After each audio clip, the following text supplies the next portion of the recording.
عن رحلته وطلبه وتصانيفه رحمه الله تعالى.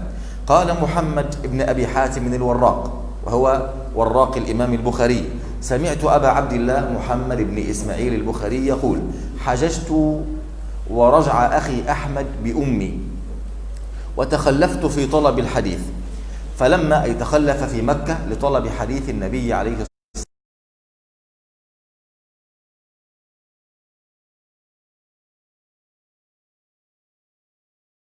الصحابة من أصعب التصانيف في علم الحديث التأليف في قضايا الصحابة وفي أقاويل الصحابة، اسمها الآثار الموقوفة على الصحابة. الحقيقة هذه من أصعب الأشياء التي يعانيها طالب علم الحديث، وهو ابن 18 سنة بدأ يصنف في قضايا الصحابة والتابعين وأقاويلهم، وذلك أيام عبيد الله بن موسى.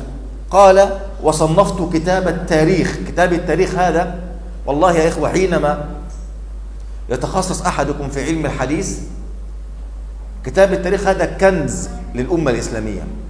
ربما أنتم لا تعرفون إلا صحيح البخاري، لكن طلبة علم الحديث يعرفون كتاب التاريخ الكبير للإمام البخاري.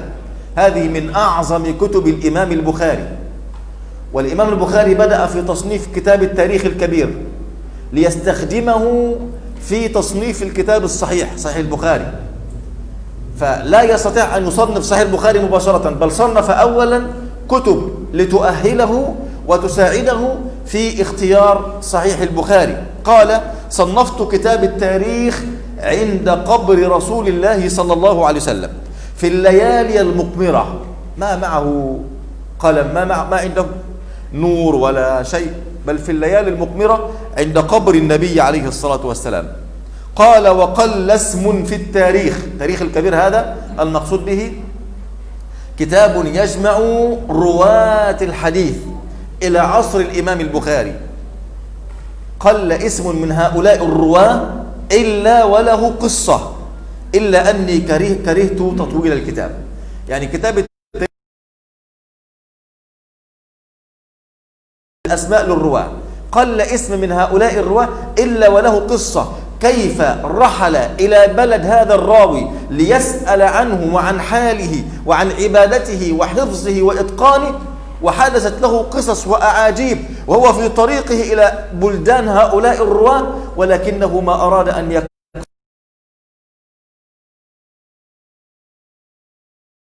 كتاب التاريخ هذا حوالي 11 مجلدا، فكيف لو وضع فيه تلك القصص وتلك الأحوال التي حدثت له وهو في طريقه إلى أولئك الرواة ليتعرف على أحوالهم.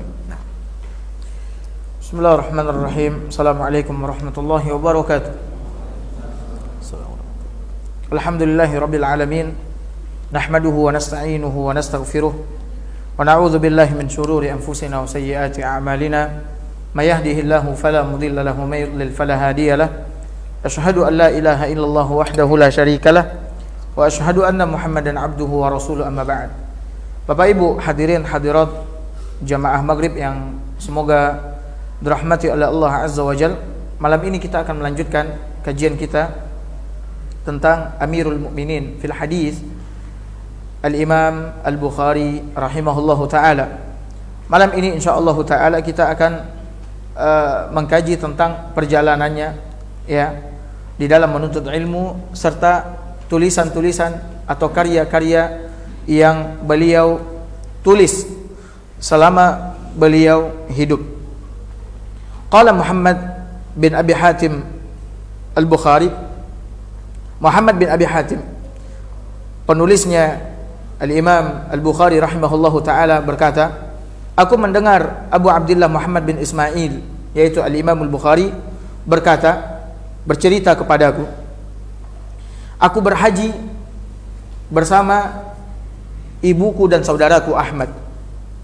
Ketika selesai, ibuku dan saudaraku Ahmad kembali ke Bukhara, sementara aku tinggal, tidak ikut kembali bersama mereka untuk mencari hadis, Nabi SAW, belajar hadis. Ketika aku memasuki usia 18 tahun, ketika aku memasuki usia 18 tahun, aku mulai menulis sebuah tulisan tentang qadaya sahabat wa tabi'in wa aqawilahum, tentang para sahabat, para tabi'in dan ucapan-ucapan mereka. Aku mulai menulis tentang para sahabat, tabi'in dan ucapan-ucapan mereka. Menulis tentang para sahabat, para tabi'in dan ucapan-ucapan mereka ini termasuk menulis sesuatu yang sangat susah atau sebuah karya ilmiah yang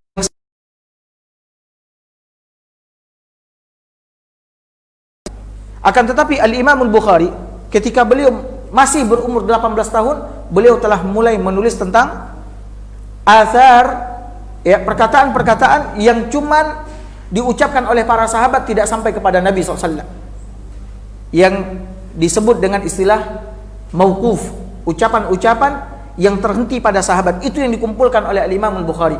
Begitu juga ucapan-ucapan para tabi'in, dan ini termasuk tulisan yang sangat sulit untuk dilakukan oleh seorang penuntut ilmu. Akan tapi itu dilakukan oleh Al-Imam Al-Bukhari ketika beliau berumur berapa tahun? 18 tahun. Dan itu pada hari-hari Ubaidullah bin Musa. Kemudian setelah itu beliau mengatakan, aku pun juga menulis sebuah kitab yang sangat besar dengan judul At-Tarikh Al-Kabir. Tarikh artinya sejarah. Tarikh artinya sejarah. Al-Imam Al-Bukhari menulis tentang sejarah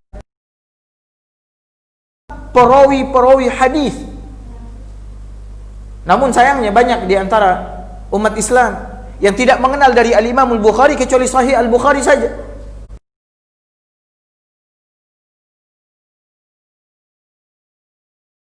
Peninggalan beliau yang sangat agung, yang sangat besar untuk umat ini. Dari kitab ini kita bisa mengenal perawi-perawi hadis, bagaimana keadaan mereka, bagaimana keadaan mereka, sehingga hadis-hadis mereka bisa diterima, bisa diterima, dibahas, ditulis oleh Al-Imam Al-Bukhari rahimahullahu taala. Dan ini beliau tulis sebelum beliau menulis kitab Sahih Al-Imam Al-Bukhari. Jadi Al-Imam Al-Bukhari sebelum menulis hadis tentang Sahih Al-Bukhari, beliau menulis kitab At-Tarikh yang berisikan para perawi hadis, yang kemudian dari kitab itu beliau pun baru mulai menulis hadis-hadis yang diriwayatkan oleh para rawi-rawi hadis tersebut. Yang diriwayatkan oleh para rawi-rawi tersebut. Beliau menulis kitab At-Tarikh ketika beliau berada di dekat kuburan Nabi sallallahu alaihi wasallam pada malam purnama. Pada malam apa? Purnama. Ketika itu beliau memulai tulisan beliau tentang At-Tarikh, dan beliau mengatakan sedikit sekali, atau bisa dikatakan hampir setiap orang yang aku sebutkan di dalam kitabku ini memiliki kisah, bagaimana ibadahnya, bagaimana keilmuannya, kepada siapa dia belajar ilmu agama, bagaimana agamanya, dan seterusnya, melainkan semuanya memiliki kisah, dan aku tuliskan di situ. Namun kata beliau, illa anni karihtu tatwil al-hadis.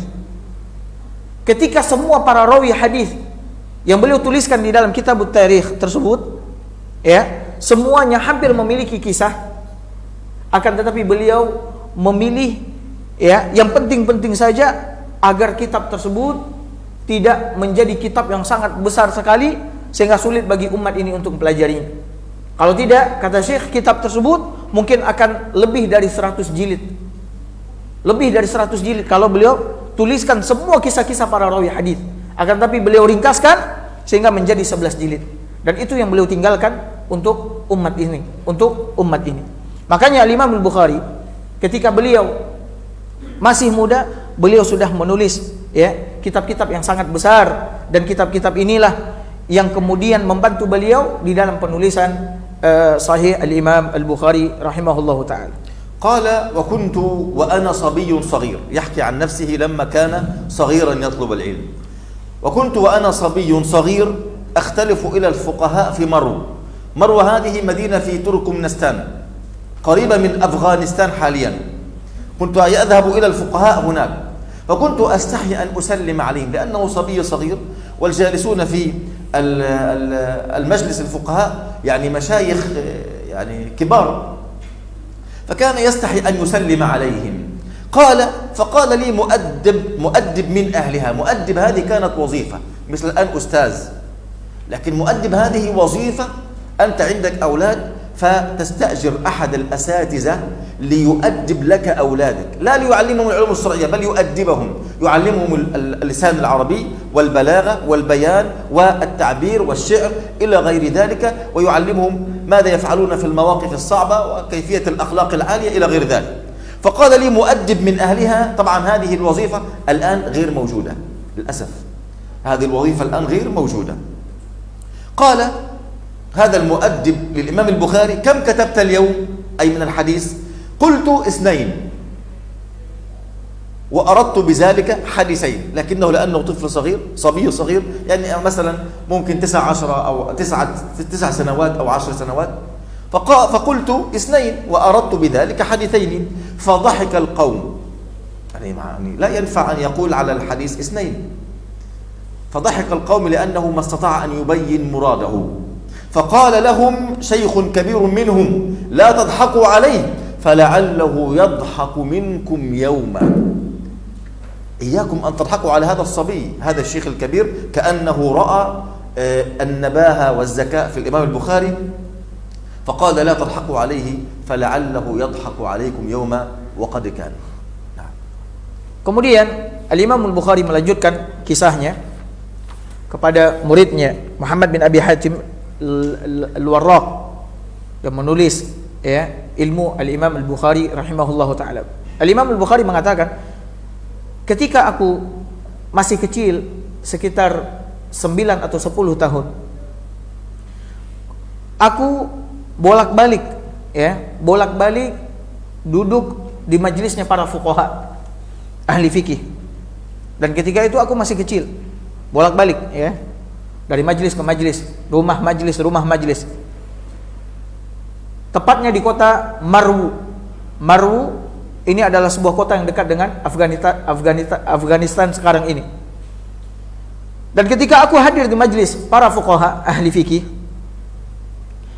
aku segan dan malu ya untuk mengucapkan salam kepada mereka. Kenapa? Karena yang hadir itu adalah para ulama besar, masyayikh kibar, ulama-ulama besar, sementara Imam Bukhari masih apa? Bocah, 9 tahun, 10 tahun. Ya, terbayang oleh kita anak kecil duduk di sini. Tentu dia akan segan sama orang-orang yang hadir di majelis. Ya. Kemudian ketika majelis telah selesai atau ketika majelis telah selesai, kemudian orang mulai ngobrol satu dengan yang lain. Berkata salah seorang ustadz dari negeri itu kepadaku, ya, yang diistilahkan oleh Imam Al-Bukhari dengan istilah muaddib.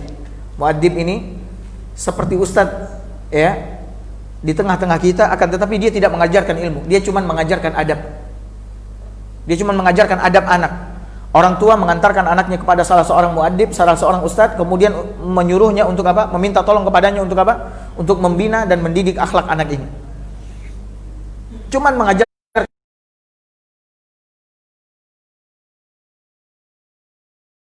Di zaman kita sekarang ini tidak ada yang seperti ini, muaddib. Yang ada guru ngajarkan ilmu, cuman nggak peduli dengan apa? Akhlak, tingkah laku, etika anak-anak. Ya. Muaddib ini bertanya kepada Imam Bukhari, "Kam katabta al-yawm?" Berapa yang kau tulis hari ini? Kata Imam Bukhari, 2. Aku maksud dengan 2 itu adalah 2 hadis. Hari ini aku tulis 2 hadis. Fadhahika man hadhar al-majlis. Maka ketawalah orang-orang yang ada di majlis tersebut. Ya, ketawa. Karena apa yang bisa dia lakukan dengan apa? 2 hadis. Sementara yang lain mungkin menguasai ratusan hadis, puluhan hadis, bahkan ratusan hadis. 2 hadis, ketawa orang-orang. Ya, ketika orang-orang mentertawakan Imam Al-Bukhari, ada salah seorang syekh yang tua umurnya di situ berkata kepada orang-orang yang ada di majlis, "La tadhaku alaih." Jangan kalian ketawakan dia. Boleh jadi suatu saat nanti dia yang akan mentertawakan kalian. Boleh jadi suatu saat nanti anak kecil yang kalian ketawakan ini, yang kalian tertawakan ini, akan menjadi seorang imam besar, seorang ulama besar, dan dia yang akan mentertawakan kalian yang telah mentertawakannya hari ini. Ini adalah sanjungan dan pujian dari salah seorang syekh kepada Imam Al-Bukhari ketika beliau masih kecil. وقال البخاري أخذ إسحاق بن راهوي. طبعا من فوائد مجالس التحديث هذه أيها الإخوة أنكم سوف تتعرفون على أعلام هذه الأمة وعلى العلماء الربانيين الذين حفظ الله بهم هذا الإسلام، الذين حفظوا الأحاديث لنا إلى يومنا هذا، الذين باعوا أرواحهم وأموالهم وتركوا دنياهم وأولادهم من أجل أن يسمعوا الحديث والحديثين عن رسول الله صلى الله عليه وسلم. إسحاق بن راهويه هذا كان قرين الإمام أحمد بن حنبل، كان في أهل المشرق أحمد بن حنبل هو الإمام، وفي أهل المغرب كان الإمام هناك إسحاق بن راهويه، وكان له مذهب كمذهب الشافعي عليه رحمة الله. فيقول البخاري أخذ إسحاق بن راهويه كتاب التاريخ الذي صنفه وعمره 18 سنة، أخذ الكتاب فأدخله على عبد الله بن طاهر. عبد الله بن طاهر كان أمير بلاد المغرب، بلاد خراسان لإيران الآن، كان الأمير هناك. فقال أيها الأمير ألا أريك سحرا؟ تخيل إسحاق هذا إمام كبير جدا، فيقول للأمير ألا أريك سحر؟ هو غير مصدق بما في هذا الكتاب وكيف صنف هذا الكتاب، يعني غلام 18 سنة. قال ألا أريك سحرا؟ قال فنظر فيه عبد الله فتعجب منه وقال لست أفهم فيه، أنا ما عندي فهم في الحديث. هذا معنى إيش يا شباب يا إخوة؟ أن كتاب التاريخ الكبير للبخاري كتاب في منتهى الأهمية في ضبط رواة الحديث النبوي، ويعتبر أول مصنف في الرواة وأحوال الرواة، من حيث نقبل رواية هذا الراوي أو لا نقبله، هذا الراوي سمع من هذا الشيخ أو لم يسمع منه. كل هذا كان كالتوطئة والمقدمة ليؤلف صحيح الإمام البخاري عليه رحمة الله.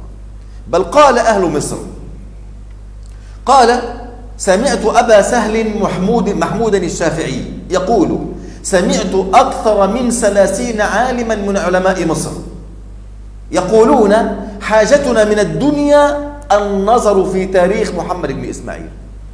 يعني نحن نهوى ونتمنى أن نعيش في الدنيا من أجل شيء واحد فقط، وهو النظر ودراسة كتاب التاريخ للإمام البخاري. تخيل 30 عالما من علماء أهل مصر من المحدثين كانت بغيتهم هو النظر والدراسة في كتاب التاريخ للإمام البخاري.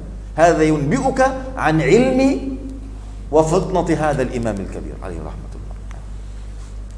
Kemudian muridnya Muhammad bin Abi Hatim Al-Warraq melanjutkan cerita dari gurunya Imam Al-Bukhari.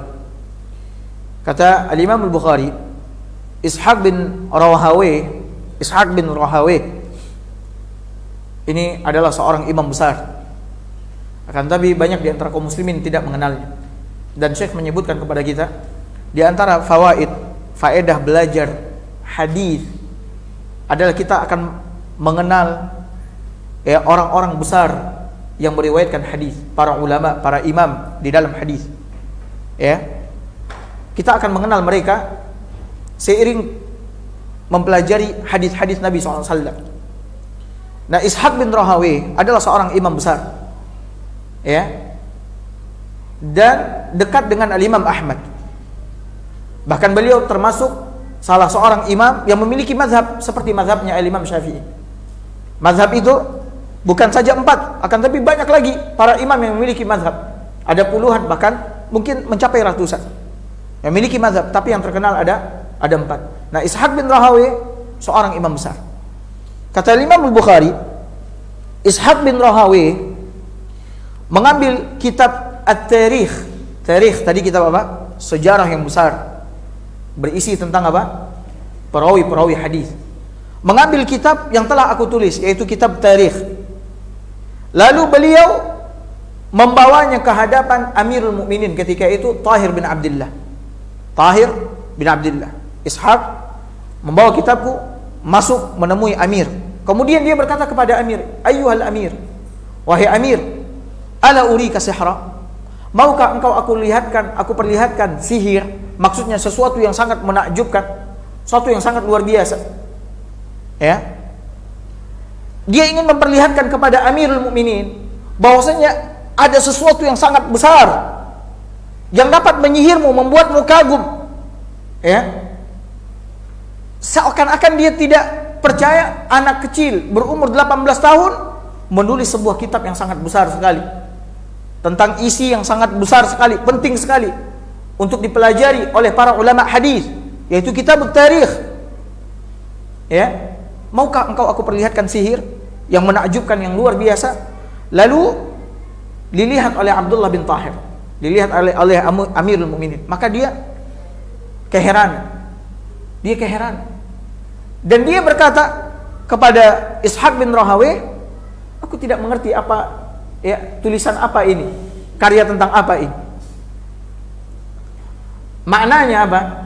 Maknanya kitab tarikh adalah kitab yang sangat besar yang hanya dimengerti oleh para ulama hadis, dokter-dokter di dalam hadis. Kitab ini adalah kitab yang sangat urgent sekali, sangat penting sekali untuk mengecek dan meneliti kesahihan hadis dengan merujuk kepada rawi-rawi yang disebutkan oleh Imam Al-Bukhari di dalam kitabnya tersebut. Dan kitab At-Tarikh termasuk kitab yang pertama ditulis oleh Imam Al-Bukhari tentang masalah keadaan para rawi-rawi hadis. Kitab yang sangat azim, besar sekali. Bahkan salah seorang ulama Mesir, Muhammad, dia pernah berkata, "Aku mendengar Abu Sahal Mahmud Asy-Syafi'i rahimahullahu taala. Dia berkata, aku mendengar lebih dari 30 orang ulama Mesir, lebih dari 30 orang ulama Mesir, mereka berkata," ini adalah pujian untuk Al-Imam Al-Bukhari. Kata mereka, "Hajatuna minad dunya an-nazar fi tarikh Muhammad bin Ismail." Kebutuhan kita kepada dunia ini kata ulama Mesir, lebih dari 30 orang, kebutuhan kita kepada dunia ini adalah melihat isi kitab At-Tarikh yang ditulis oleh Muhammad bin Ismail Al-Bukhari rahimahullahu ta'ala. Yang kita butuhkan dari dunia ini adalah mempelajari kitab ini. Dengan mempelajari kitab ini kita bisa mengetahui ini hadis sahih, ini hadis dhaif. Ini adalah pujian yang sangat luar biasa dan diperoleh oleh Imam Al-Bukhari ketika beliau masih apa? Masih muda. Berusia berapa tahun? 18 tahun. Ini menunjukkan luar biasanya ilmu Al-Imam Al-Bukhari rahimahullahu ta'ala. Wa qissatu ta'lifihi li sahih al-Bukhari. يقول البخاري: كنت عند إسحاق بن راهويه فقال بعض أصحابنا: لو جمعتم كتابا مختصرا لسنن النبي صلى الله عليه وسلم.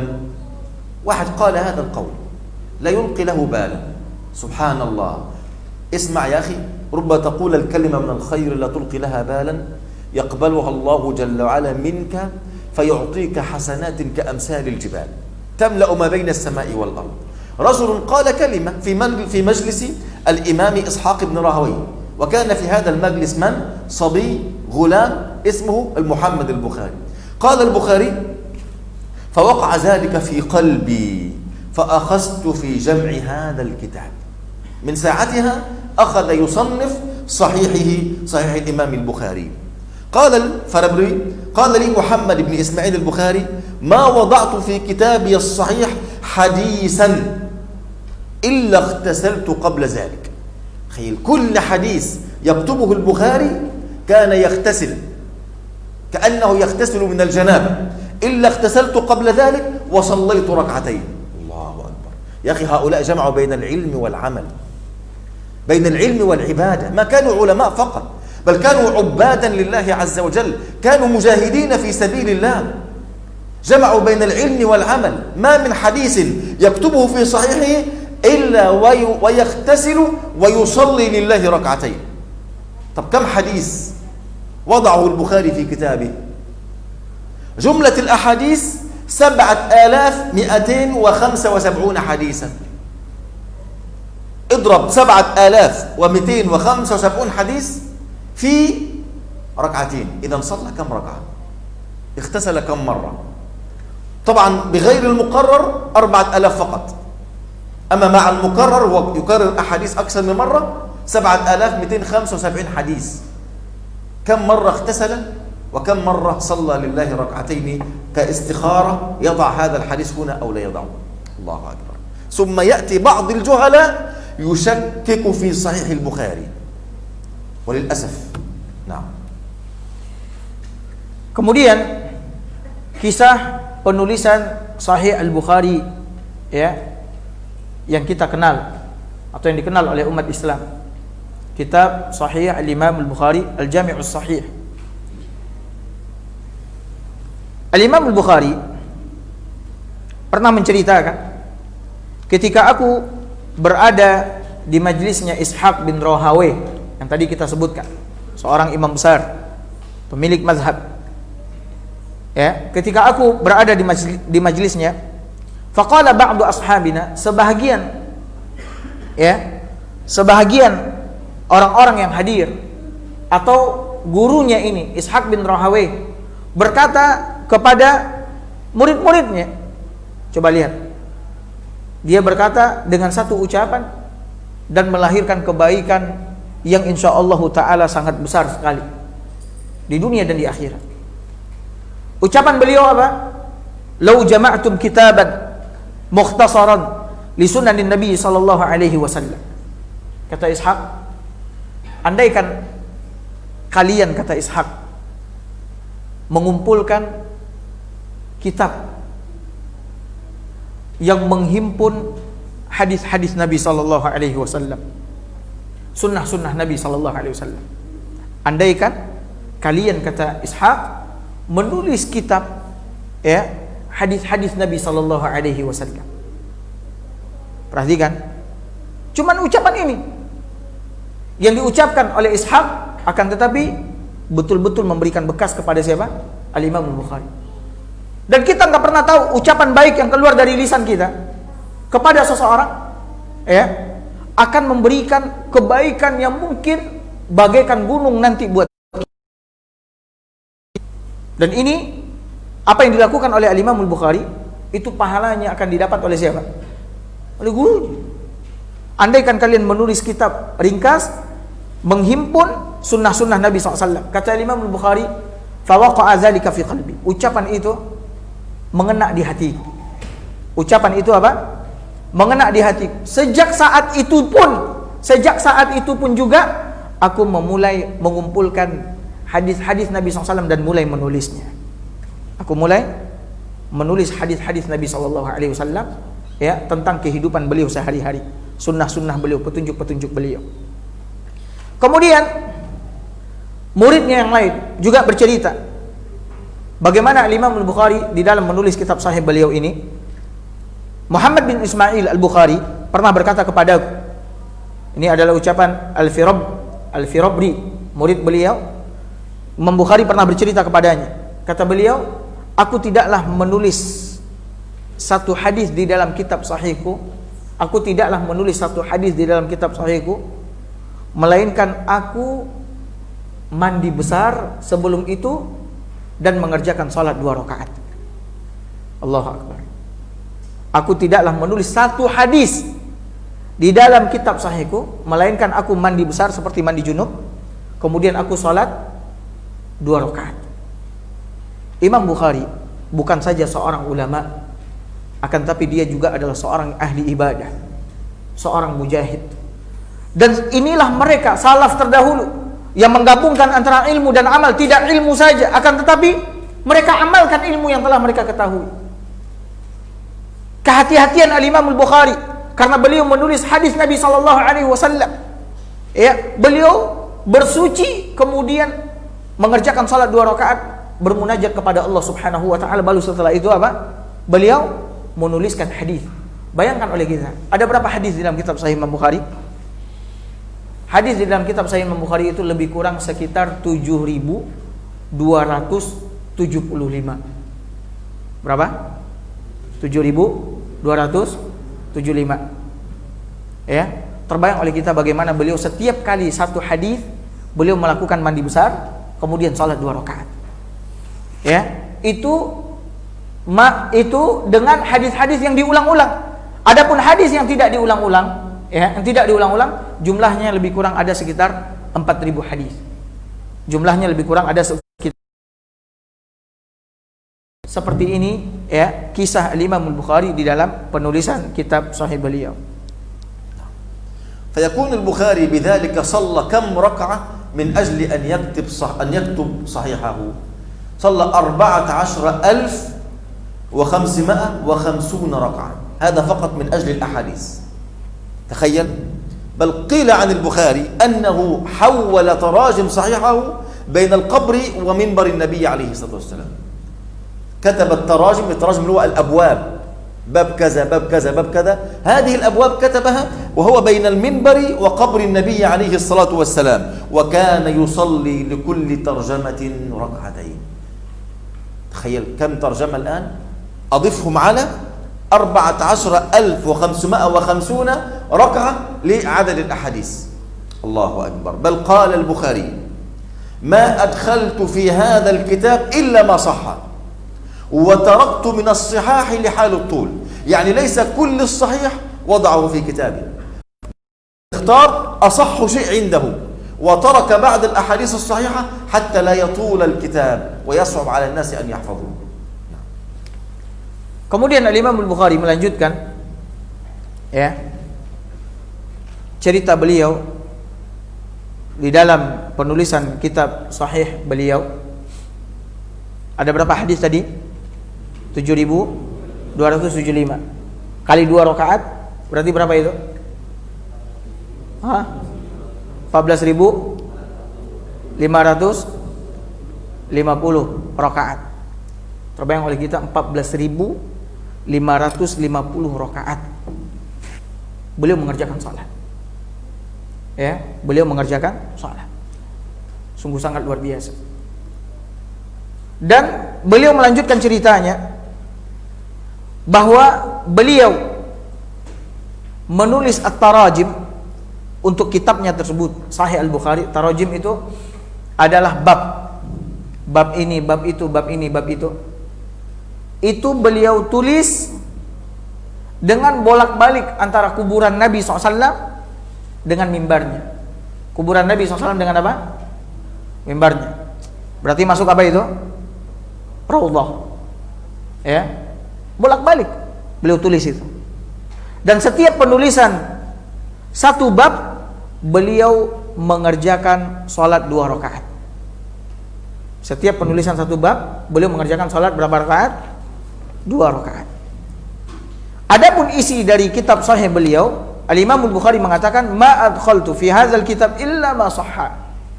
Ya, aku tidak menulis dan memasukkan di dalam kitabku ini kecuali hadis yang memang benar-benar sahih.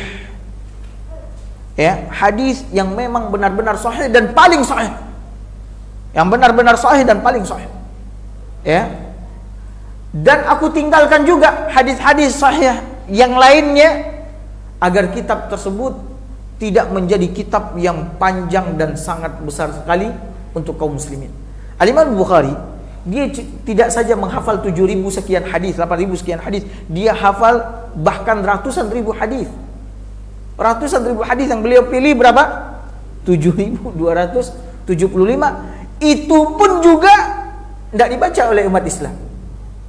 Bagaimana kalau sekiranya semuanya beliau tuliskan? طيب في كم سنة صنف الإمام البخاري كتابه الصحيح؟ يقول البخاري: صنفت الصحيح في 16 سنة، في 16 سنة، وجعلته حجة فيما بيني وبين الله عز وجل. الله أكبر. الآن ما هي حجتك التي تقدمها بين يدي الله؟ ما هو العمل الذي ترجو به جنة الله عز وجل؟ هذا رجل ظل 16 سنة يصنف في كتابه الصحيح الذي انتفعت به أمة الإسلام إلى يومنا هذا بل إلى يوم الدين. الله يا إخوة لو تعرفون كيف للمرء أن يحقق حديثا واحدا ستعرفون كم تعب هذا الإمام وكم يعني جاع وكم عطش، كما سنذكر الآن حاله أثناء كتابته لتلك الأحاديث، وما الذي جرى له وما الذي حدث له وكم من رحلة رحلها ليسمع الحديث الواحد. ستسمعون كل هذا إن شاء الله هذه الليلة أو الليلة القادمة، أشياء يتعجب بها المرء وتعرف يقينا أن أمة الإسلام أمة باقية إلى قيام الدين على أمثال أكتاف وجهد هؤلاء العلماء. Kemudian Al-Imam Al-Bukhari menyebutkan setelahnya berapa tahun beliau menyelesaikan penulisan kitab sahih beliau ini. Beliau mengatakan Sannaftus sahih fi sitta asyrata sana. Aku menulis kitab sahih ini, kata Imam Al-Bukhari, selama 16 tahun. Berapa tahun? 16 tahun. Selama itu beliau menulis, mengumpulkan hadis Nabi SAW yang paling sahih dari semua yang sahih. Ya, yang paling sahih dari semua yang sahih. Dan kemudian beliau mengatakan, dan aku jadikan kitab itu sebagai hujjah antara diriku dengan Allah Subhanahu wa taala kelak pada hari kiamat. Hujjah, penolong, amalan yang akan membelaku, yang dengannya aku nanti membela diriku di hadapan Allah Azza wa Jalla. Yang aku mengharapkan kebaikannya nanti di hadapan Allah Azza wa Jalla. Syekh bertanya kepada kita, apa hujjah kita nanti kalau ketika kita berdiri di hadapan Allah Azza wa Jalla? Amalan apa yang akan kita banggakan di hadapan Allah setelah Allah memberikan sekian lama usia kepada kita, sekian banyak harta kepada kita, kesenangan, kemudahan? Apa yang akan kita banggakan di hadapan Allah Subhanahu wa taala? Dan jangan bayangkan selama 16 tahun itu Al-Imam Al-Bukhari tidak mengalami kesulitan yang sangat luar biasa, tidak mengalami ujian cobaan yang sangat luar biasa. Enggak, bahkan hampir-hampir beliau mati selama penulisan hadis Sahih Al-Bukhari. 16 tahun. Bahkan Syekh mengatakan, kalau sekiranya antum semua tahu bagaimana letih, capeknya, sulitnya seorang imam meneliti kesahihan satu hadis, maka engkau akan takjub dan akan bersyukur, berterima kasih karena mereka telah berletih-letih, bersusah payah, ya, untuk meneliti hadis-hadis Nabi SAW sebagai petunjuk pedoman hidup kita sampai hari sekarang ini, bahkan sampai hari kiamat kelak. Betul-betul berat. Bukan pekerjaan yang mudah meneliti satu hadis. Betul-betul susah, sulit, ya, letih. Makanya oleh karena itu, para imam salaf terdahulu, mereka adalah orang-orang yang sangat berjasa terhadap umat ini. Kalau bukan karena mereka, kita mungkin sampai sekarang ini tidak akan pernah bisa membedakan mana hadis sahih, mana hadis dhaif. Kalau bukan karena mereka melakukan perjalanan, berkorban harta, bahkan berkorban jiwa, belum tentu hadis Nabi SAW akan sampai kepada kita semua hari ini. Taib, kita azan dulu, habis itu kita lanjutkan.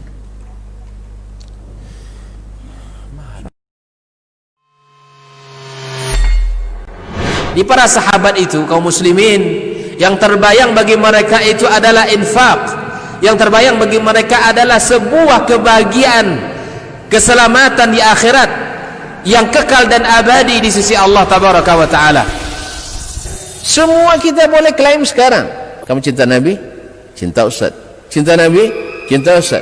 Termasuk saya, cinta Nabi, cinta. Dapat tahunya besok di akhirat. Maka apa kata Nabi sallallahu alaihi wasallam? Amalur rajuli biyadih. Penghasilan yang terbaik adalah pekerjaan yang dilakukan oleh seseorang dengan tangannya sendiri.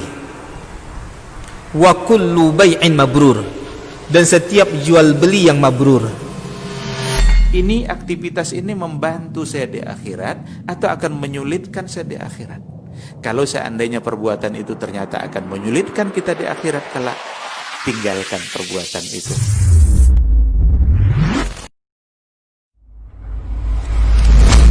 Di kalau Umar ini subhanallah, yang diinginkannya itu generasi-generasi luar biasa, orang-orang hebat.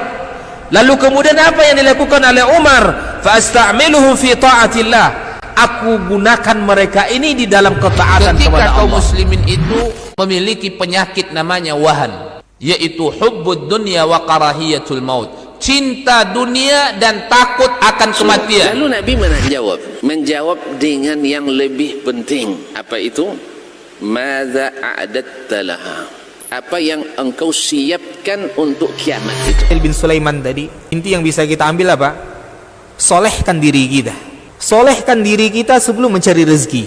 Karena kalau kita tidak soleh, kalau kita tidak bertakwa kepada Allah Subhanahu wa ta'ala dalam mencari rezeki itu akan terasa sulit.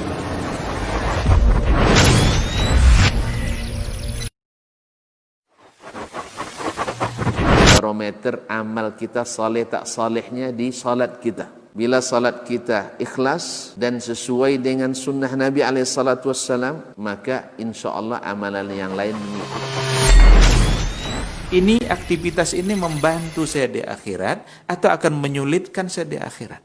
Kalau seandainya perbuatan itu ternyata akan menyulitkan kita di akhirat kelak, tinggalkan perbuatan itu. Anta ni'mal jund. Kamu adalah sebaik-baik prajurit. Coba lihat. Kamu adalah sebaik-baik prajurit. Maka tujuannya adalah menghancurkan kehidupan rumah tangga.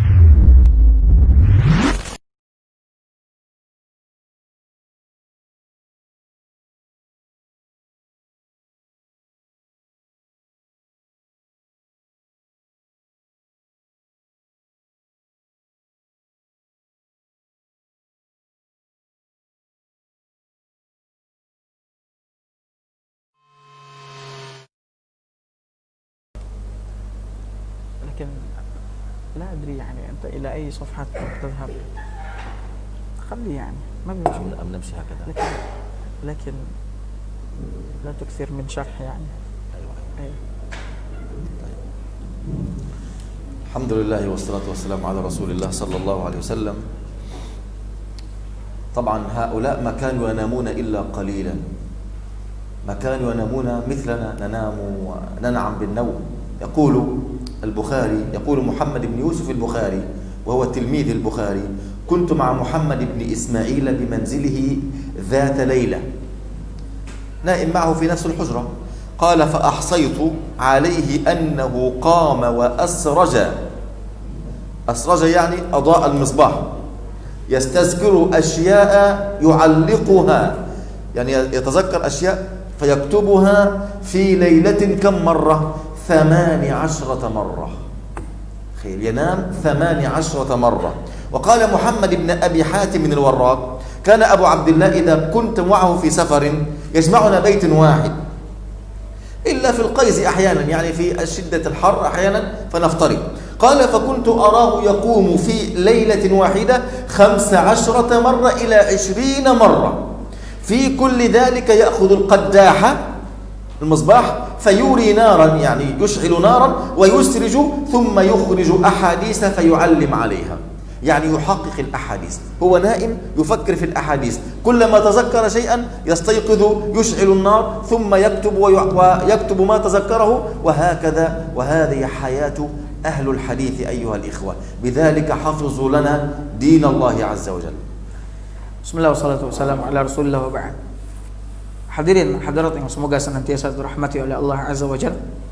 Sekarang kita akan lihat malamnya Al-Imam Al-Bukhari. Apakah dia tidur sama seperti kita tidur? Kita tidur berapa jam?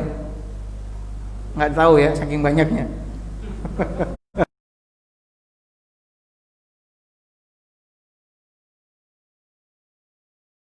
Salafus salih terdahulu, mereka tidaklah tidur di malam hari kecuali sedikit sekali.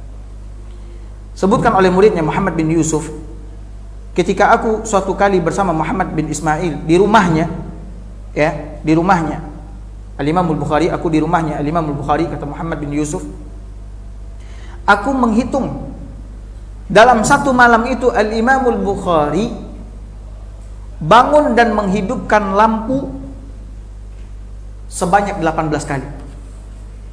Bukan maksudnya main lampu ya. Kita main lampu, hidup mati hidup. Ini enggak, Imam Bukhari ngidupin lampu, matiin sebanyak 18 kali. Kata Muhammad bin Yusuf. Kenapa? Karena ketika dia tidur teringat olehnya sesuatu hadis, maka dia hidupkan lampu kemudian dia tulis. Kemudian dia tidur lagi. Teringat lagi, bangun dia hidupkan lampu, dia tulis lagi. Sebanyak berapa kali? 18 kali. Masya Allah, luar biasa. Seperti ini tidurnya para ulama. Kemudian juga disebutkan lagi oleh muridnya Muhammad bin Abi Hatim, ya, ketika kami melakukan safar, yaitu aku dengan Al-Imam Al-Bukhari, lalu kami bermalam di satu rumah, ya, bermalam di satu rumah, maka aku pun melihat, kata muridnya, berarti ini bukan satu orang murid menceritakan tentang seperti ini keadaan Imam Bukhari kalau di malam hari, muridnya yang lain. Maka aku melihat, kata Muhammad bin Abi Hatim, beliau bangun, ya, di malam hari itu sebanyak 15 kali sampai 20 kali. 15 sampai berapa? 20 kali. Ya. Kalau kita tidur nggak bangun-bangun. Kalau beliau bangun 15 sampai 20 kali. Untuk apa? Beliau menghidupkan lampu, ya, menghidupkan lampu strongkeng, ya, mungkin nyalain lampu, kemudian beliau mulai menulis, ya, hadis dan menelitinya, kemudian beliau memberikan catatan. Ini sebanyak berapa kali? 15 sampai 20 kali. Seperti ini dahulu perjuangan para ulama kita demi menjaga agama ini agar tetap tegak dan terjaga, terpelihara sampai hari kiamat. بعد ذلك أيها الإخوة نذكر شيئا من حفظه وسعة علمه وذكائه. يقول محمد بن أحمد غنجار في تاريخ بخارى قال جعفر بن محمد القطان إمام قرمينية: سمعت محمد بن إسماعيل البخاري يقول: كتبت عن 1000 شيخ وأكثر، عن كل واحد منهم 10,000 حديث وأكثر. كتب عن 1000 شيخ وأكثر، وعن كل شيخ كتب، كل شيخ وحده كتب 10,000 حديث وأكثر. ما عندي حديث إلا وأذكر إسناده. يعني لا يحفظ المتن فقط، بل يحفظ الحديث وإسناده أيضا. الله أكبر. Baik, sekarang kita akan masuk ke dalam bahasan tentang hafalan dan keluasan serta kecerdasan Al-Imam Al-Bukhari rahimahullahu ta'ala. Seberapa kadar hafalan dan keluasan serta kepintaran Al-Imam Al-Bukhari. Muhammad bin Ahmad Ghunjar berkata di dalam kitab Tarikh Bukhara, sejarah ulama dari negeri Bukhara, kata dia, qala Ja'far ibn Muhammad Al-Qattan. Ja'far bin Muhammad Al-Qattan berkata, dan beliau adalah imam Qaraminiyah, seorang imam. Kata Ja'far bin Muhammad Al-Qattan, aku mendengar Al-Imam Al-Bukhari berkata, aku menulis, ini kata Imam Bukhari nih, ya, diingat nih, ini kata Imam Bukhari, aku menulis hadis dari lebih 1000 orang syekh. Aku menulis hadis dari lebih 1000 orang syekh. Hadis yang beliau tulis itu dari lebih dari 1000 orang syekh. Dan dari satu orang setiap mereka, aku menulis 10.000 bahkan lebih hadis. Gurunya tadi lebih dari 1000, dari setiap orang dia menulis, dari setiap orang ya, dia menulis 10.000 hadis bahkan lebih. Berarti 1000 kali 10.000 berapa tuh? 10 juta. Allahu Akbar. 10 juta. Dan apakah cukup sampai di situ? Enggak. Beliau mengatakan ma'in di hadis illa azkuru isnada. Tidak ada satupun hadis yang ada bersamaku kecuali aku akan sebutkan sanad-sanadnya semua. Bukan matanya doang, sama sanad-sanadnya sekalian. Aku akan sebutkan itu semua. Dalam satu hadis mungkin ada 3 orang rawi, mungkin ada 4 orang rawi, dan dia bisa menyebutkan itu semua. بل خذوا الأعجب من ذلك. قال محمد بن أبي حاتم الوراء: سمعت حاشد بن إسماعيل وآخر يقولان: كان أبو عبد الله البخاري يختلف معنا إلى مشايخ البصرة، وهو غلام. غلام هذا ابن 11 12 13 سنة فقط، هذا معنى غلام. فلا يكتب، نحن نكتب الأحاديث وراء الشيوخ وهو لا يكتب شيئا. حتى أتى على ذلك أيام. طبعا الذي يحضر في مجلس الشيخ ولا يكتب هذا ليس طالب علم. فكيف هذا رحل من بلاد بعد أفغانستان خراسان وأتى إلى بلاد بخارى ثم أتى إلى البصرة ولا يكتب الأحاديث أيام. فقلنا له إنك تختلف معنا، أي تأتي معنا إلى المشايخ ولا تكتب، فماذا تصنع؟ إذن لماذا ترحل في طلب العلم؟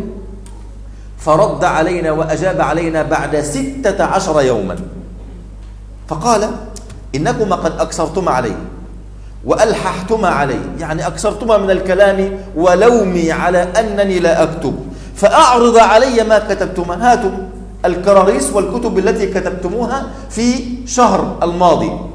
فأخرجنا إليه ما كان عندنا، كل واحد أخرج 10 كراريس 20 كراسة كتبوا فيها الأحاديث.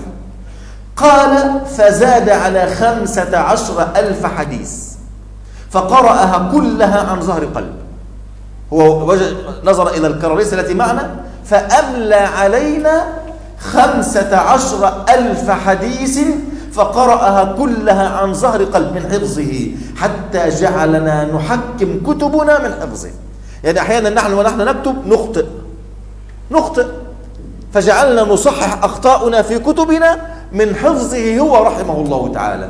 ثم قال لهم اسمع، أترون أني أختلف هدرا؟ أترون أنني أرحل في طلب العلم وآتي إلى المشايخ وأضيع عمري هكذا وأضيع أيامي؟ فعرفنا أنه لا يتقدمه أحد، مستحيل أحد يأتي في مرتبة أعلى من الإمام البخاري، وكل هذا وابن 12 سنة أو 13 سنة. الله أكبر. Baik, ini kisah yang sangat menakjubkan, lebih menakjubkan dari yang pertama. Yang pertama tadi menakjubkan ya. Berapa gurunya yang dia tulis hadis? Lebih dari 1.000. Satu orang dia tulis berapa? Lebih dari 10.000. Sekarang dengarkan kisahnya yang lain, menunjukkan kuatnya hafalan Imam Al-Bukhari dan kepintaran, kejeniusan beliau. Muhammad bin Abi Hatim Al-Warraq berkata, aku mendengar Hashid bin Ismail dan temannya. Hashid bin Ismail dan temannya, ada 2 orang ya, yang duduk bersama Imam Al-Bukhari di majlisnya para ulama. Adalah Al-Imam Al-Bukhari, kata Muhammad bin Abi Hatim, kata temannya ini, Hashid bin Ismail dan temannya, mereka bercerita kepadaku, Imam Bukhari sama seperti kami datang duduk ke majlis para masyayikh yang ada di Basrah. Beliau dari Bukhara melakukan rihlah ke Basrah. Dan ketika itu beliau masih seorang remaja, gulam. Gulam itu usia sekitar 16 tahun. Ketika seseorang sudah baligh, ya, 14, 15 atau 16 tahun. Kami hadir ya di majelisnya para masyayikh yang ada di Basrah dan Imam Bukhari juga. Akan tetapi beliau tidak menulis sementara kami menulis. Beliau tidak menulis sementara apa? Duduk di majelis, yang lain pada sibuk menulis sementara beliau tidak menulis. Ya. Sampai beliau datang berhari-hari, akan tetapi beliau juga tidak membawa pena dan kertas. Ketika suatu kali kami duduk bersamanya, kami berkata kepada Imam Al-Bukhari, engkau datang hadir ya sama seperti kami, kan tapi kau tidak menulis. Ya, apa yang kau lakukan ini? Apa yang kau lakukan? Artinya kedatangan engkau jauh-jauh dan hadir ke majelis sia-sia. Kau nggak nulis. Ya. Terus dikatakan seperti itu oleh temannya, Hashid bin Ismail dan temannya ini. Maka setelah 16 hari Al-Imam Al-Bukhari baru menjawab. Pertama ketika mereka mengatakan itu, apa yang kau lakukan ini? Kau nggak nulis. Imam Bukhari diam aja, tetap datang ke majelis. Setelah sering kali dikatakan, ditanyain terus, dikatain terus sama temannya.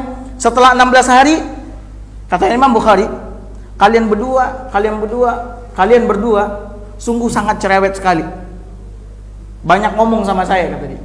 Terlalu banyak bicara sama saya. Dan kalian selalu ngeyel, maksa saya untuk menjawab apa yang saya lakukan. Sekarang gini aja, kata Imam Bukhari.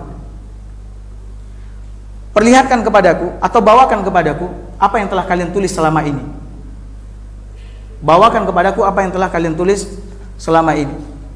Maka mereka pun mengeluarkan apa yang telah mereka tulis selama ini kepada Imam Bukhari. Ternyata ada lebih dari 15.000 hadis yang telah mereka tulis dari para masyayikh yang ada di Basrah. Ya. Setelah mereka bawakan itu, kitab itu, ternyata kitab-kitab catatan mereka itu ada berapa tadi? 15.000. Kata Imam Bukhari, perhatikan catatan kalian baik-baik. Imam Bukhari membacakan 15.000 hadis itu di hadapan mereka dari hafalan. Dari mana? Dari hafalan. Ya, bahkan kata dua orang temannya ini, bahkan kami pun membetulkan catatan kami yang salah dari hafalan Al-Imam Bukhari. Udahlah nyatat tapi apa? Salah nyatat. Dan banyak orang yang seperti itu, nyatat salah nyatat. Imam Bukhari yang membetulkan dari mana? 15.000 hadis itu dari hafalan beliau. Kemudian beliau pun mengatakan kepada temannya tadi, apakah kalian melihat aku bolak-balik mondar-mandir datang ke majelis itu sia-sia sehingga aku habiskan usiaku, hari-hariku? Ya, maka sejak saat itu, kata teman-temannya ini, kami pun tahu bahwasanya tidak akan ada seorang pun yang dapat mengalahkan Al-Imam Al-Bukhari rahimahullah ta'ala.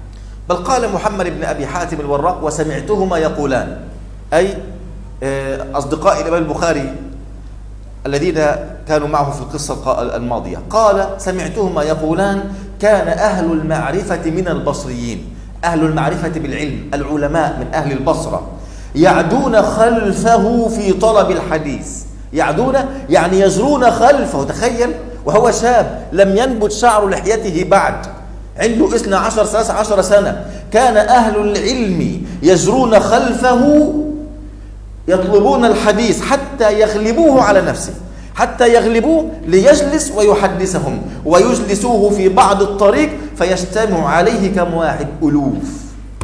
يا الله، أكثرهم ممن يكتب عنه، يعني أكثرهم كانوا يطلبون العلم على يد البخاري وهو ابن 13 سنة. قال وكان شابا لم يخرج وجهه بعد، يعني لم يخرج شعر في وجهه بعد.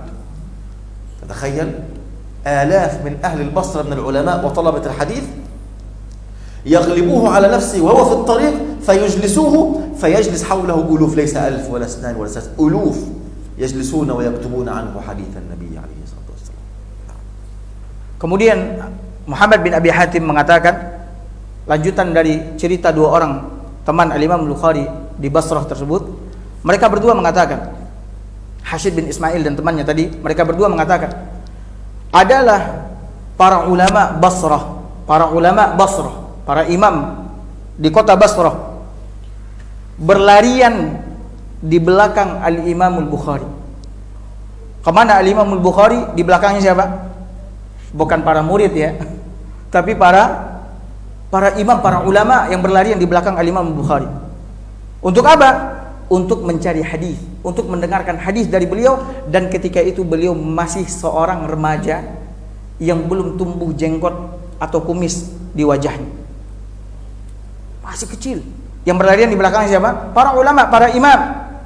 Sampai-sampai mereka yang berlarian ini berhasil ya memberhentikan Imam Bukhari, membuat Imam Bukhari duduk ya di beberapa jalan.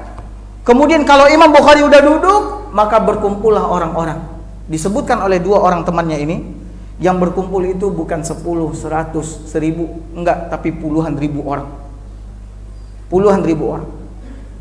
Dan kebanyakan mereka yang duduk itu adalah orang-orang yang menulis hadis dari Al-Imam Bukhari, dan beliau ketika itu masih seorang remaja yang belum tumbuh ya jenggot di wajahnya.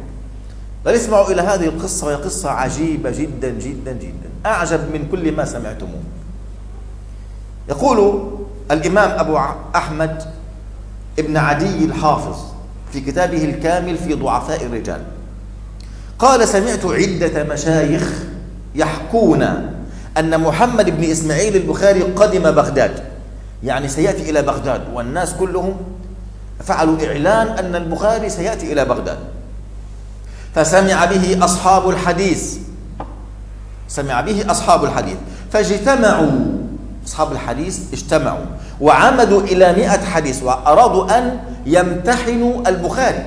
هم سمعوا عن البخاري لكنهم لم يروه بعد، لم يقابلوه بعد، فأرادوا أن يمتحنوه ويختبروه هل هو فعلا حقا رجل حافظ وأفضل منهم في الحديث أم هذا الكلام كذب. قال: فعمدوا إلى 100 حديث، يعني جاءوا إلى 100 حديث متفرقة، فقلبوا متونها وأسانيدها، يعني قسموا هذه 100 حديث إلى 10 مجموعات، هم 10 رجال، كل رجل أخذ 10 أحاديث، إذا مجموعها في النهاية 100 حديث. فقلبوا متون هذه الأحاديث بأسانيدها، يعني أعطوا الرقم 1 10 أسانيد ليس لمتونها، لمتون 10 أحاديث أخرى، وهكذا قلبوا الأسانيد والمتون، فهم؟ قلبوا الأسانيد والمتون، وجعلوا متن هذا الإسناد هنا وإسناد هذا المتن في حديث آخر، ودفعوا إلى كل واحد 10 أحاديث ليلقوها على البخاري في المجلس. هذا سيكون مجلس يشهد جميع أهل الحديث، بل عوام أهل بغداد سيحضرون، يعني ممكن ملايين الناس سوف يجلسون في هذا المجلس ليرون هذا الاختبار مباشرة للإمام البخاري. فاجتمع الناس وانتدب أحدهم، يعني الأول جاء فسأل البخاري عن حديث من 10، فقال البخاري: لا أعرفه. 10 أحاديث، كل الأحاديث البخاري يقول: لا أعرفه. كلمة لا أعرفه عند المحدثين معناه أنه يستنكر هذا الحديث، يضعف هذا الحديث، خلاص. وسأله عن آخر فقال: لا أعرفه. إذن 10 رجال سألوه عن 100 حديث، في كل الأحاديث قالوا: لا أعرفه. العلماء الكبار الذين في المجلس عرفوا أن البخاري فطن إلى هذا الأمر، فطن إلى أنهم يريدوا أن يختبروه، وأتوا له بأحاديث مقلوبة ليست بأحاديث سليمة ليختبروا هل هو حافظ أو لا. ليس هذا هو المهم، هو عرف أن تلك الأحاديث كلها ضعيفة ومنكرة. فكان الفقهاء يلتفت بعضهم إلى بعض ويقولون: الرجل فهم، يعني البخاري فهم الأمر. ومن كان لا يدري قضى على البخاري بالعجز. الناس الذين لا يفهمون، البخاري يقول: لا أدري، فيظنون أن البخاري عاجز وحفظه ليس شديد كما يقال، خلاص. ثم انتدب آخر ففعل كما فعل الأول إلى آخره. المهم، فلما علم أنهم قد فرغوا، 10 رجال ذكروا 100 حديث، التفت إلى الأول، هذا هو المهم، جاء إلى الرجل الأول وقال: تعال، أما حديثك الأول. تخيل، هو سمعهم كلهم مرة واحدة فقط، وسمع الأحاديث الخطأ، مجرد سماعه للخطأ حفظه من أول مرة. وقال: تعالى، أما حديثك الأول فكذا، والثاني كذا، والثالث كذا، والرابع كذا، يعني قال صحح الحديث الخطأ الذي ذكره الرجل الأول، صحح 10 أحاديث، وجاء إلى الرجل الثاني وصحح له 10 أحاديث، والرابع والخامس إلى 10. فتخيل، فأقر له الناس بالحفظ، فكان ابن صاعد إذا ذكره يقول: الكبش النطاح. الكبش النطاح أي الكبش الذي إذا نطح النعجة فإنه يقتلها. كذلك البخاري لا يستطيع أحد أن يجابهه ولا حتى يحكم عليه، فهو إذا ناظر أحدا في العلم قتله، والله أعلم. واضح شيخ؟ إيه واضح. هذا آخر قصة هذه الليلة، بقي كثير. الشيخ mau tutup majlis tapi masih ada banyak. Baik, ini kisah yang paling menakjubkan dari yang sebelumnya. Yang banyak kisah yang menakjubkan ya dari Al-Imam Al-Bukhari rahimahullahu ta'ala. Maka dengarkan dengan baik. Abu Ahmad Abdullah bin Adi Al-Hafiz bercerita, aku mendengar beberapa orang masyayikh, beberapa orang syekh menceritakan tentang Al-Imam Al-Bukhari, Muhammad bin Ismail, ya, menyebutkan bahwasannya Muhammad bin Ismail Al-Bukhari akan mendatangi kota Baghdad. Ya, Imam Bukhari melakukan rihlah dan dia akan masuk ke kota Baghdad, dan didengar oleh para masyayikh yang ada di negeri itu, para ulama di negeri itu. Ya, kedatangan Imam Bukhari ini didengar oleh para ulama hadis yang ada di negeri itu. Imam Bukhari bentar lagi akan datang. Maka mereka berkumpul, lalu mereka ingin menguji, ya, kadar hafalan Al-Imam Al-Bukhari, pengetahuan beliau terhadap hadis Nabi SAW. Ini adalah fitnah terhadap Al-Imam Al-Bukhari, ujian terhadap Al-Imam Al-Bukhari. Maka mereka mengumpulkan atau mengambil 100 hadis. Ulama hadis ini berkumpul, kemudian mengambil berapa? 100 hadis. Lalu mereka mengganti sanad hadis ini untuk matan hadis ini, matan hadis ini untuk sanad hadis ini. Tahu apa artinya matan? Apa artinya matan? Sabda Rasulullah, ini matan perkataan Nabi. Matan perkataan Nabi. Kalau sanad, rawi hadis telah menceritakan kepada kami fulan, telah mengabarkan kepada kami fulan, telah bercerita kepada kami fulan. Ini namanya apa ini? Sanad. Kalau matan, perkataan Nabi SAW. Nabi SAW bersabda, innamal a'mal. Ini namanya apa ini? Matan. Jadi mereka ganti-ganti. Sanad hadis ini untuk matan hadis ini, matan hadis ini untuk sanad ini. 100 hadis tadi mereka acak sanad dengan matannya. Kemudian setelah mereka acak, ini 100 hadis sudah diacak ya, matan dan sanadnya sudah diacak. Mereka menunjuk 10 orang dari ulama hadis yang ada di Basrah, yang ada di Baghdad itu. Kemudian diserahkan 100 hadis tadi. Masing-masing orang memegang berapa? 10 hadis yang matan dan sanadnya sudah apa?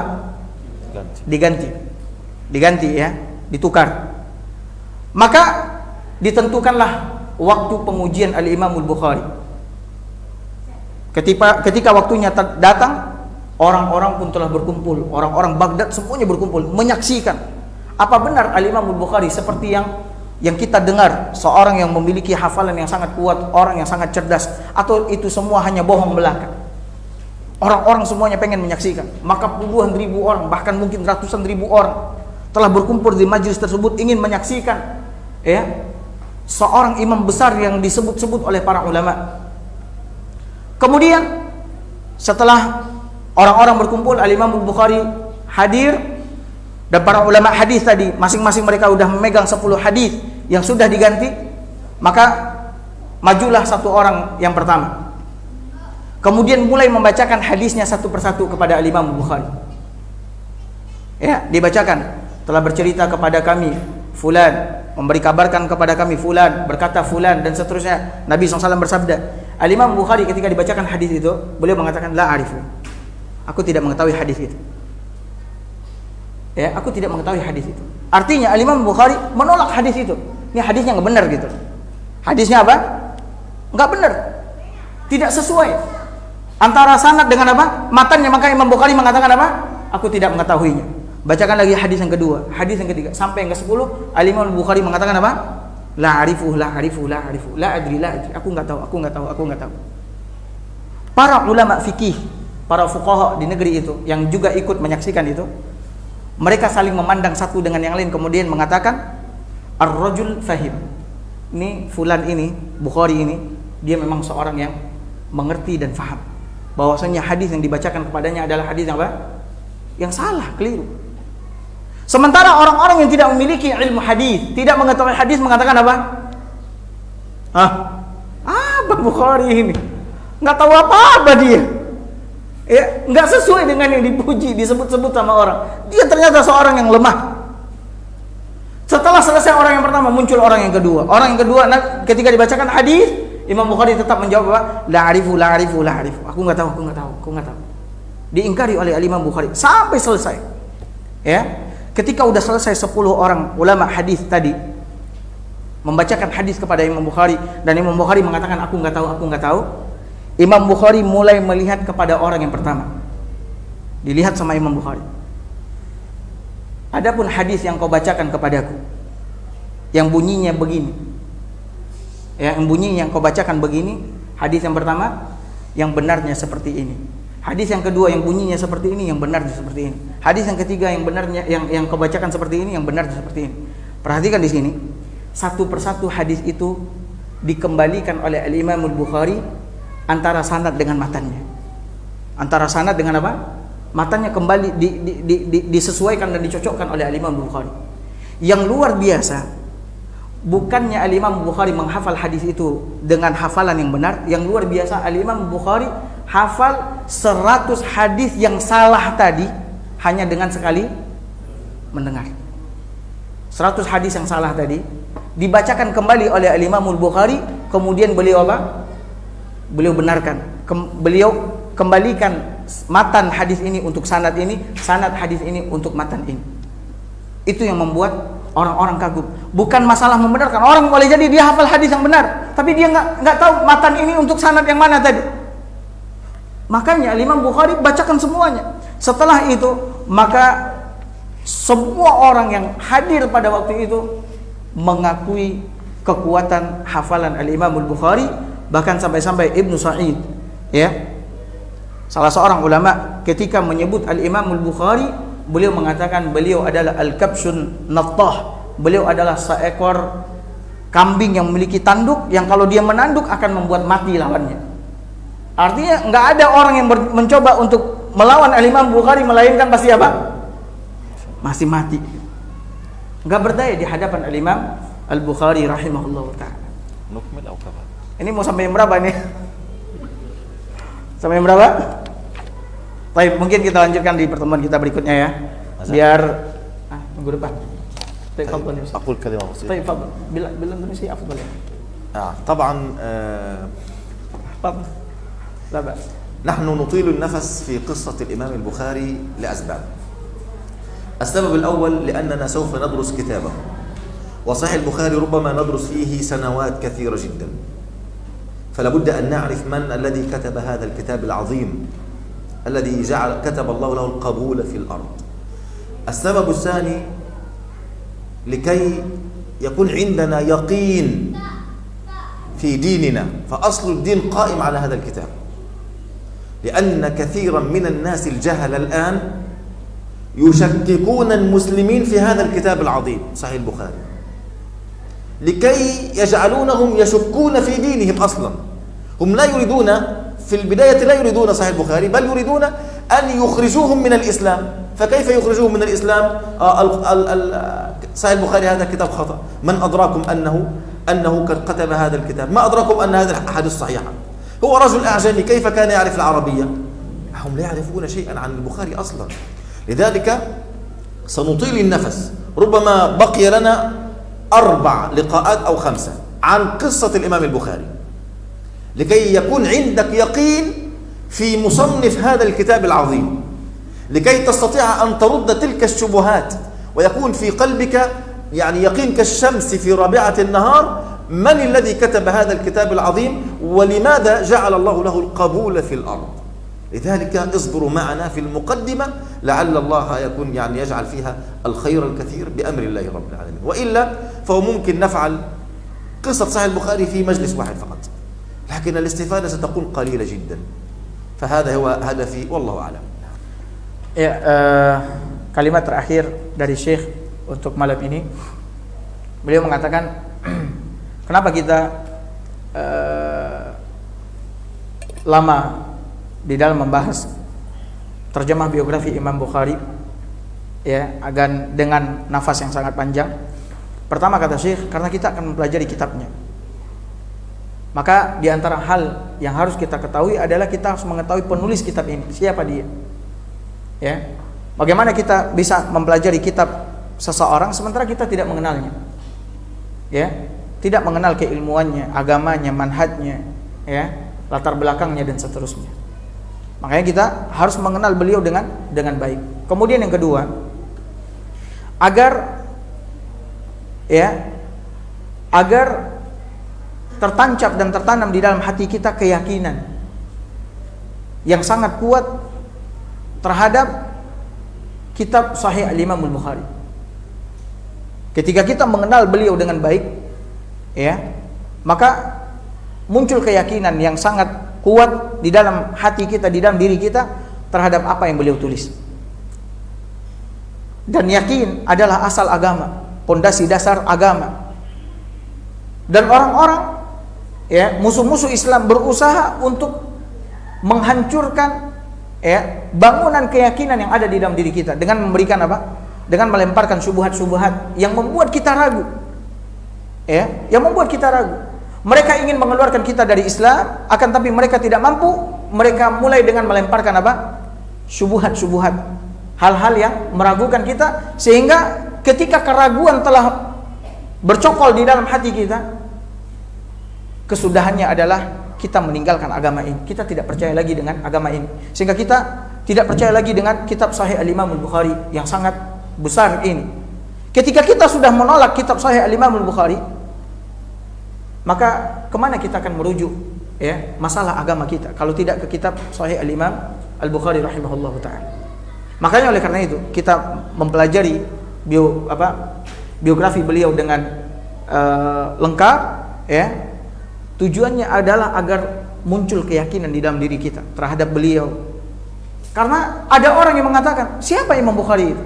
Dia seorang ajami, orang asing, bukan orang Arab. Imam Bukhari bukan orang Arab. Ya, beliau berasal dari Bukhara. Bukhara adalah salah satu nama kota yang ada di Rusia. Bukan orang Arab. Bagaimana dia bisa menjadi seorang imam besar bagi umat Islam sementara dia orang asing? Bukan orang. Betapa banyak ucapan-ucapan ini dikeluarkan oleh musuh-musuh Islam. Makanya kita harus mengenal Imam Bukhari. Ya, harus mengenal Al-Imam Al-Bukhari rahimahullahu ta'ala. Sehingga ketika kita kenal dan ada keyakinan di dalam diri kita, kita bisa membantah syubhat-syubhat yang dilemparkan, ya, kepada beliau dan kepada tulisan beliau Sahih Al-Imam Al-Bukhari.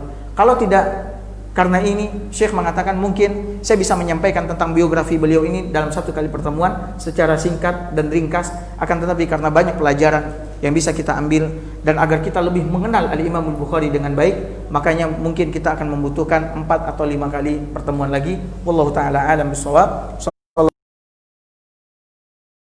Assalamualaikum warahmatullahi wabarakatuh. Ada kata susah?